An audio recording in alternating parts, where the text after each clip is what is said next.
So I give us a brief structure of source code. How did you establish, bring together a bunch of people of a similar background, psychology to start with? Um, how did you bring to form this company, source code? Uh, well, I was one of those psychologists from my class who turned out to be a corporate junkie. You know, job to job. But most of my mentors, my classmates, my colleagues from my own study, they went into chasing the profession of psychology, and as soon as they became able doctors, we gather up to start to change or challenge the status quo. Or first of all, learning. We started with the school systems. We really, and this is our core of source code, to change the way the school system is working right now.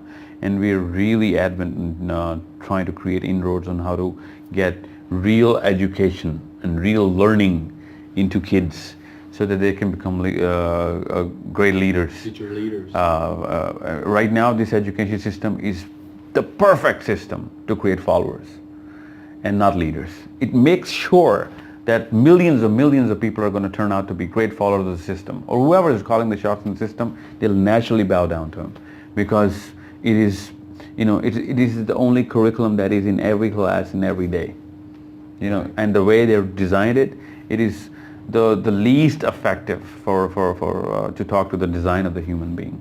And this is how the whole thing started, and then slowly we gathered up people who were who had enough grit to chase this purpose, and this purpose, inshallah, is going to come true one day. Corporate happened just to be, a machine, a fuel that's going to fuel this to help us run this machine. Because corporate itself suffers from the same syndromes.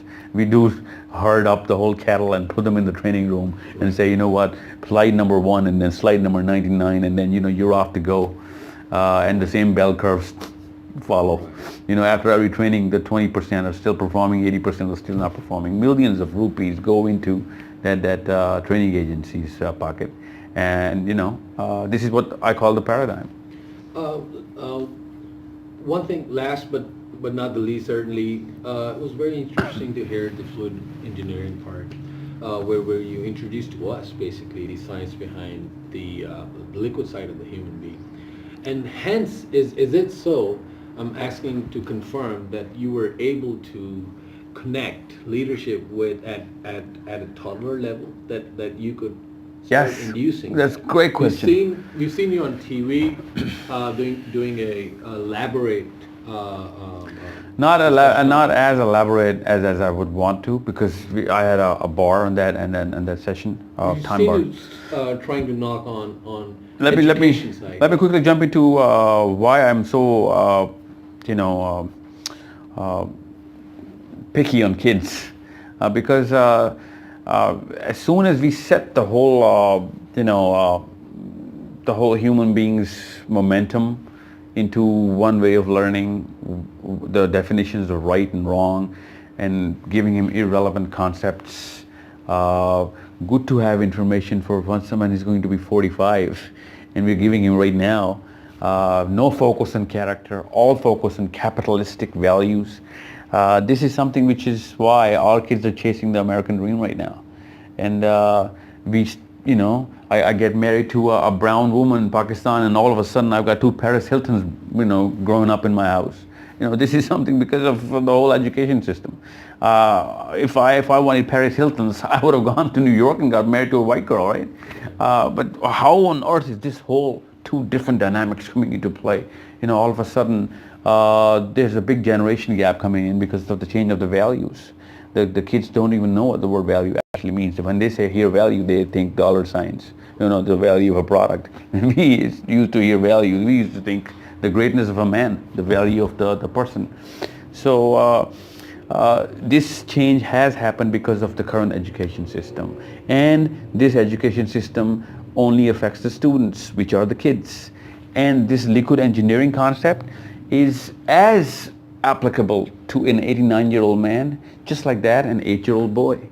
And we have stopped to realize the fact that his 8-year-old peer is his actual psychologist. He is counseling a very, very potent medicine every single day. To do what? To run away from the purpose that is actually the core of that the whole community, and not just the community, let alone the whole house, right? So the kids are actually, there's a big delta that is being created between the child and the parents, and it is only going to grow bigger, and they're going to move further away when they're going to grow up, and our grandkids are not even going to recognize our names, let alone our character. So what I'm saying is, this fluid engineering concept has to be taught, trained to teachers, so that they can actually treat the whole child. Even if they don't change the education system, they would at least change the way the child is grown up inside the building. Right. Let's take a break until we come again and resume with more questions for you. Yeah, sure. Thank you. Thanks. Thanks for joining us.